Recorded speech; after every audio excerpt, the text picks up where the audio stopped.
Legacy, an extension of our 60-second podcast series for our Civil Discourse and American Legacy project. I'm Donna Phillips. We are joined again by Dr. Lester Brooks, American History Professor Emeritus from Anne Arundel Community College, who is going to continue the conversation about how our new government was formed. Thank you for joining us. Thank you for having me. Sure. So, Dr. Brooks, I'd like to give you some more time to expand on the ideas we shared in our earlier podcast series. So, what was going on at the Philadelphia Convention, and why did we need a new government in the 1780s? The Articles of Confederation that went into effect in 1781 certainly outline a problem that we're still wrestling with today. How much power would the states have? How much power would the central government have? It's understandable what the Founding Fathers were thinking at the time. They had just completed hadn't even completed the Revolutionary War with Britain, which was a strong central government. What they did not want to do is reproduce a government that was strong in the center. So under the Articles, we have the states that essentially gain the lion's share of power. But as we go through the 1780s, what people began to realize and the leaders began to realize is that perhaps they overdid it. The central government was too weak. There was a unicameral legislature. There was no separate executive branch. There was no separate judicial branch.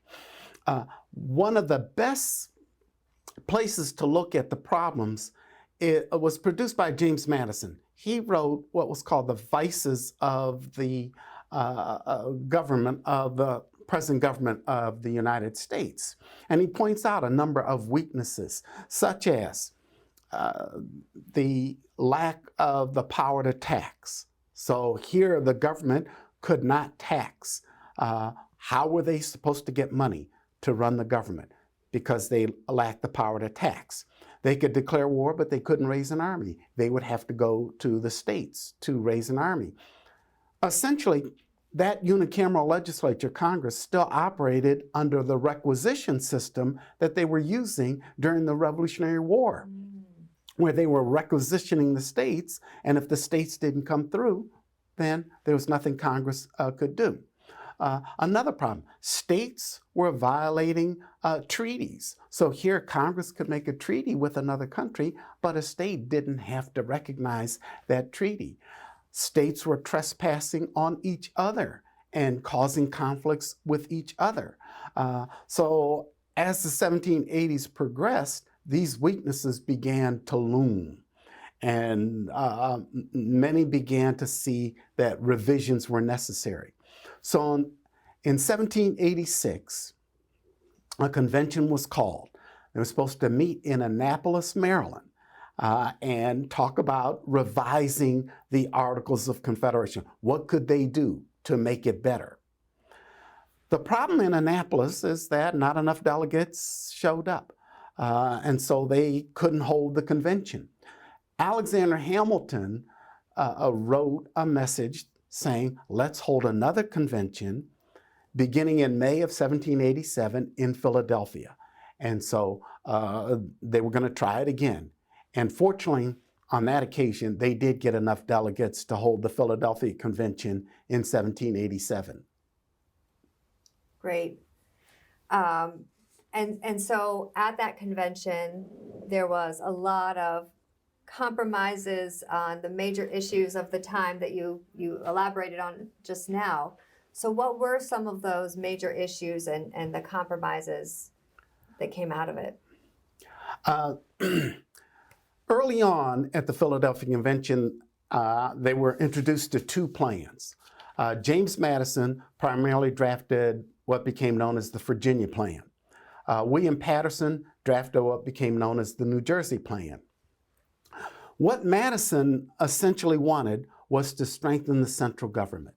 He saw during the 1780s a real problem of the states, that the states were encroaching upon the central government. The states, there was a problem with creditors who had loaned money.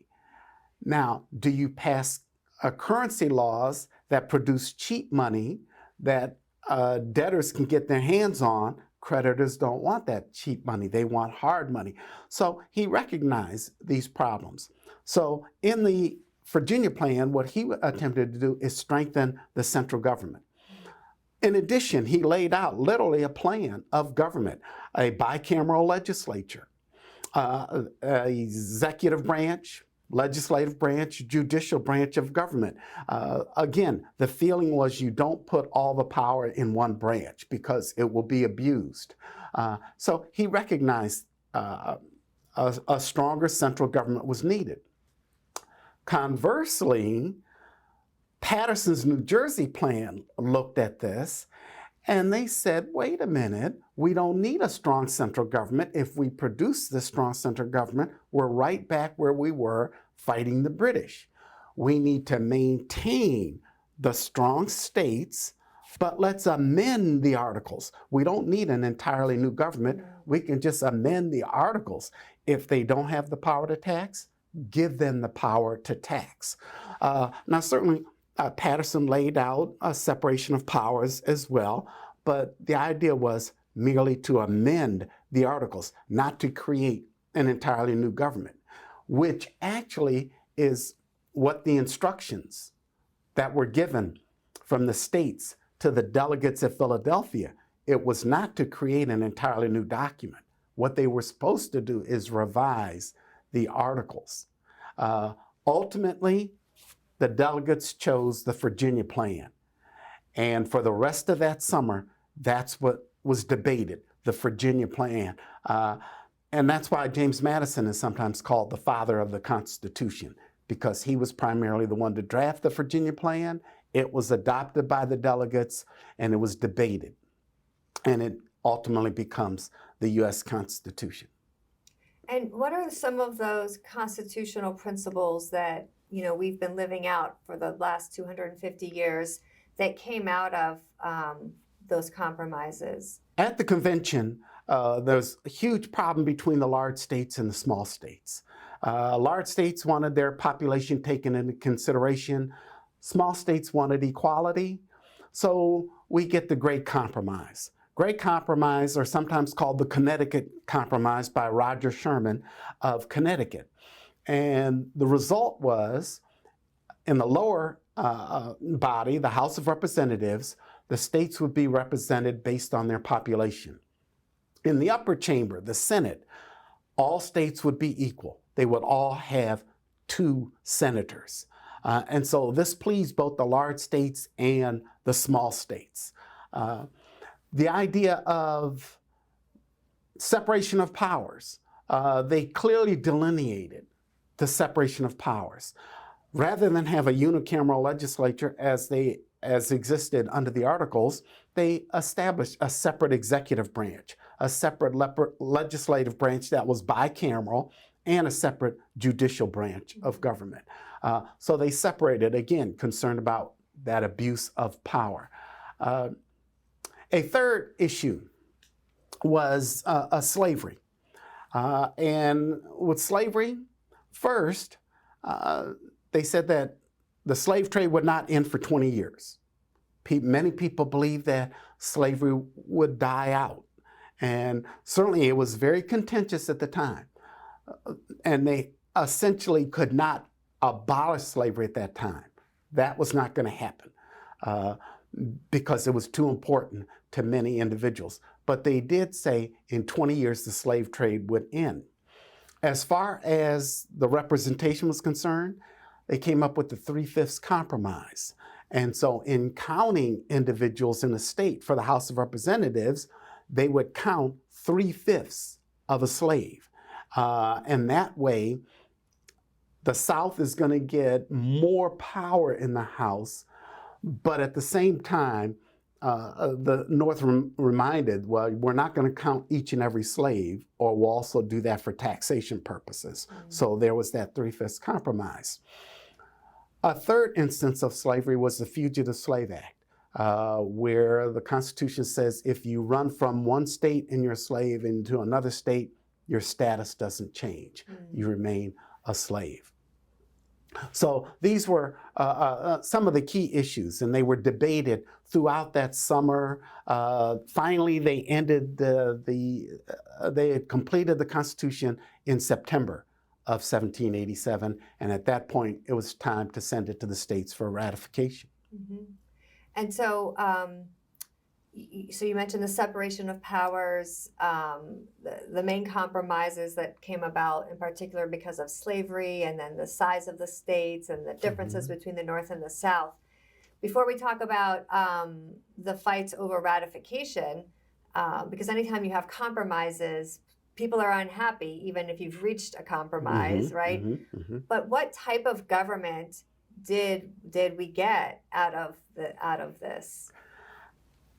Essentially, the Constitution does produce an entirely new government, which they really went against their instructions. They were merely supposed to amend the Articles of Confederation. What they came up with was an entirely new government. And some people had problems with that because they preferred the stronger states. And that will be an ongoing issue. Those who prefer a strong state for whatever reason. It may be if they're a state leader, they lose a little bit of their power if the central government is stronger. So it does produce a government that is stronger. One incident that occurred the winter before the Philadelphia Convention gets going was Shays' Rebellion, and this was in western Massachusetts. And it was farmers who were rebelling against the heavy debt and the heavy taxes that they had to pay. Well, George Washington's response to Shays' Rebellion was, chaos is occurring in western Massachusetts. We are fast verging to anarchy and confusion. He said the only alternative is to strengthen the central government. And so that's that issue. To what extent do you have a strong central government? And to some extent, we're entering into that issue of federalism. The balance between states and the federal government. And where are how do you draw the boundaries of the powers of the central government and the powers of the state? And so here in this instance, after Shays' Rebellion, many individuals believe that there had to be a stronger central government. How do you put down a Shays' Rebellion? If the state can't do it, the federal government must be strong enough to put that type of rebellion down. So there is that issue of calling for a stronger central government.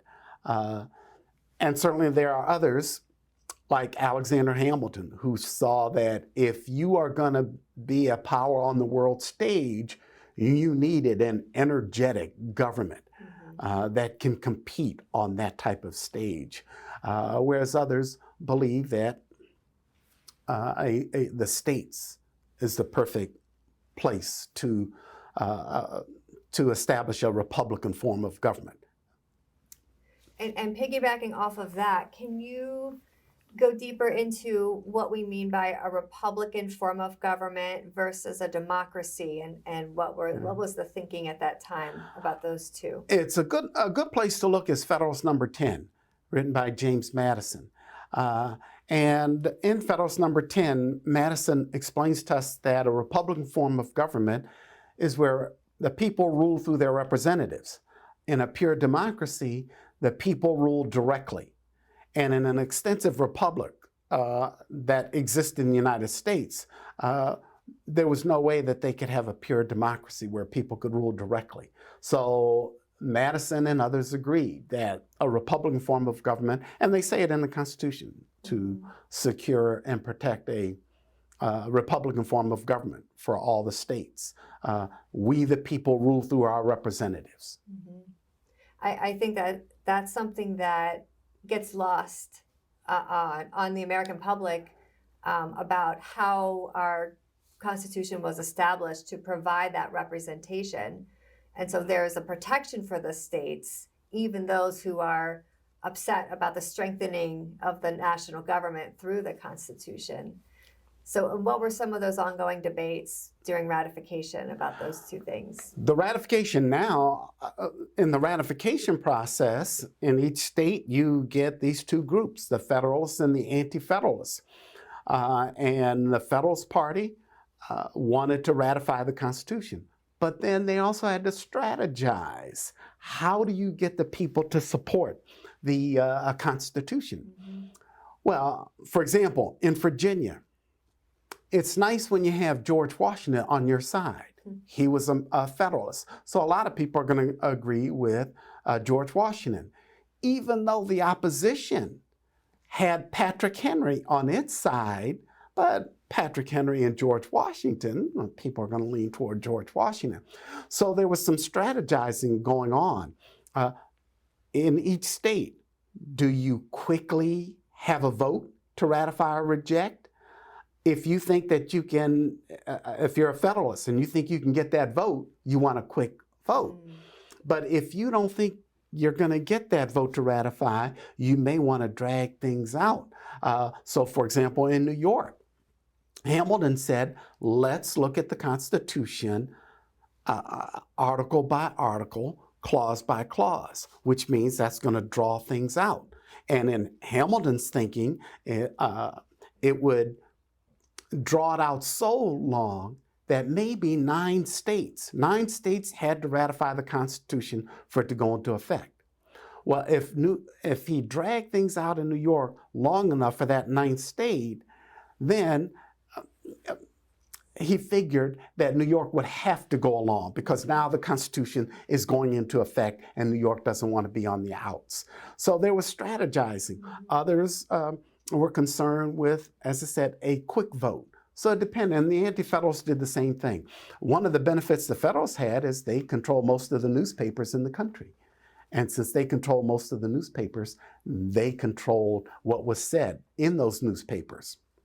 So for example, I believe it was in Pennsylvania, reporters could report what Federalist delegates at the state ratifying convention said. They didn't have to report what the Anti-Federalists said. So again, there was that politicking, the strategizing going on.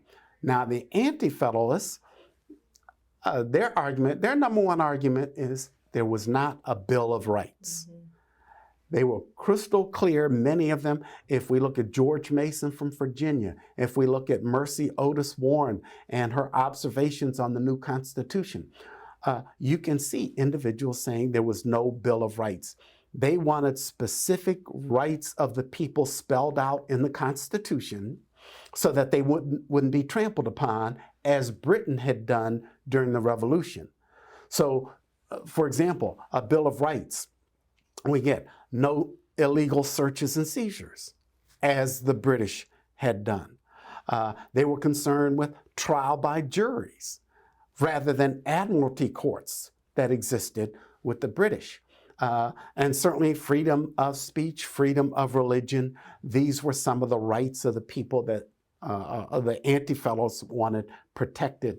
And so that's what they were fighting. Let's have a Bill of Rights. Some even called for a second convention, that maybe we need a second constitutional convention to make sure that those rights aren't included. So these are the two groups that we have during that ratification period. And one in New York, we get Alexander Hamilton, who was a Federalist, deciding that perhaps if he could get several others, he recruits James Madison and John Jay to write various articles about the Constitution and publish in a New York newspaper. And so they would write these articles. They got about 86 of them and they put them together and called it the Federalists or the Federalist Papers. And what they did is they went essentially article by article, section by section of the Constitution, and they were explaining why people should ratify the Constitution, why they should support this new government that was produced at Philadelphia. Hamilton wrote most of them. Madison wrote a significant number. Jay wrote about 5 of them, but he became ill. And so couldn't write anymore. But the Federalist Papers, they were designed to convince people to support this new government that was produced at Philadelphia. And several of them have become famous. One of the most famous is by James Madison, Federalist Number 10, where he does point out the problem with factions, that all governments are faced with factions. That is, groups that are out for themselves. They have their own interests, and he says you can't get rid of factions, but he says the government that was produced at Philadelphia, a Republican form of government, is the best form of government that can reduce the harmful effects of factions. And he says because we have an extensive republic, we have all these states, what the factions will do is basically cancel each other out. And if they cancel each other out, the only thing that will rise to the top is what's good for the general welfare. And so that's his explanation in Federalist Number 10. And so each of the Federalist Papers, I like Federalist Number 51 because he talks about the separation of powers there and the need for government. I think in Federalist Number 51, he asks a very important question. Why is government necessary? And his answer is because of human nature. If men were angels, no government would be necessary, he said. And so we need a government. And he says it this way. He says we need a government that not only governs the people, but governs itself. And so when we look at what the Founding Fathers did with the Constitution to govern themselves, they put these checks and balances into the framework of the Constitution. And I go back to the Whigs again, this fear of abuse of power. Those who get into power will abuse it. So what the Founding Fathers did, they built checks and balances into the Constitution itself. The bicameral legislature, the executive, legislative, judicial branches, the veto power and the override power,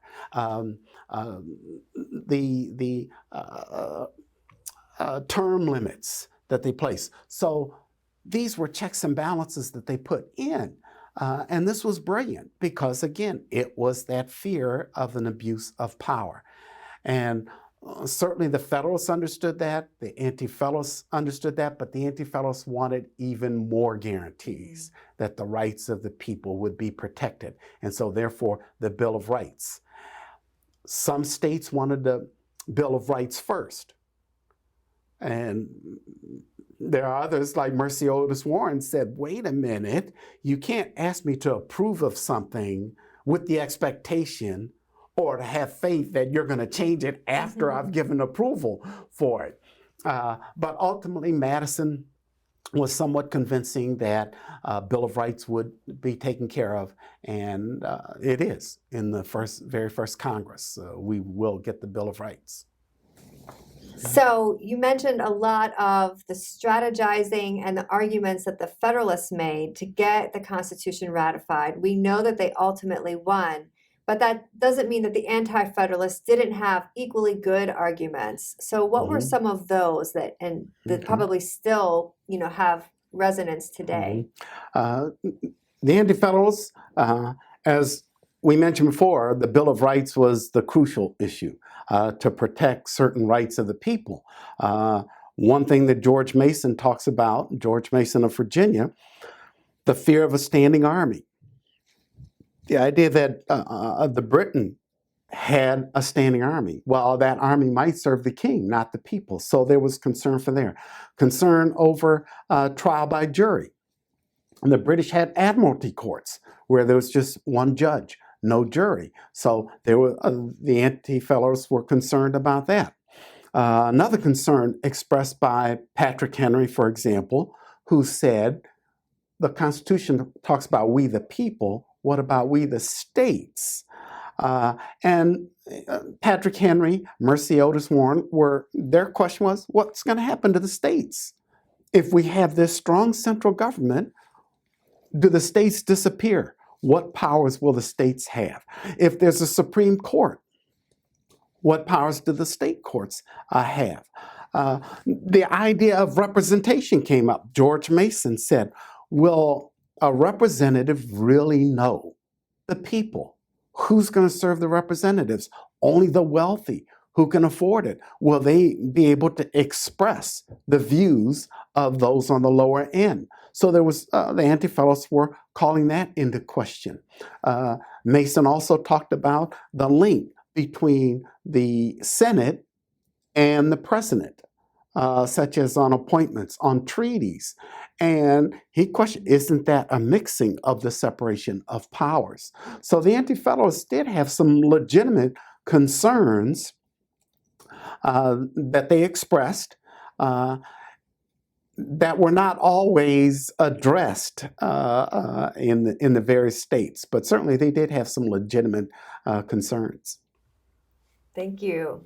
Thank you so much. We could continue diving into this period of our history, but this is a great start laying out the groundwork for the constitutional principles that we live by today and see in action. So thank you, Dr. Brooks. Thank you. This has been Beyond the Legacy as part of our Civil Discourse and American Legacy project.